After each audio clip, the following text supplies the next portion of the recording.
High guides ଆସନ୍ତୁ ଆଜି ଆମେ ଉଦୟଗିରି ସ୍ଥିତ ଥିବା ରାମ ମନ୍ଦିର ପରିଦର୍ଶନ କରି ଏବଂ ପ୍ରଭୁ ରାମଙ୍କର ଆଶୀର୍ବାଦ ଲାଭ କରିବା।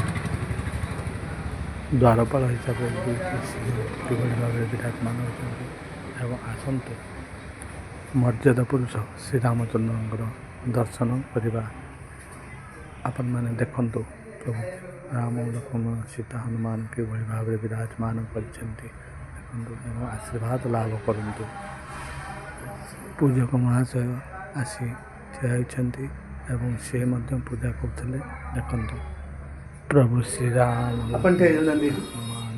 ସୀତାଏ ପ୍ରଭୁ ଶ୍ରୀରାମ ଭାଗ୍ୟରେ ଥିଲେ ଏଭଳି ଦର୍ଶନ ମିଳେ ଦେଖନ୍ତୁ। ପ୍ରଭୁ ଶ୍ରୀରାମ ଭିଡ଼ିଓଟିକୁ ପ୍ରଚୁର ପରିମାଣରେ ସେୟାର କରନ୍ତୁ। ପୂଜକ ମହାଶୟ ଆସିଗଲେ ଦେଖନ୍ତୁ। ପ୍ରଭୁ ସୀତାରାମ।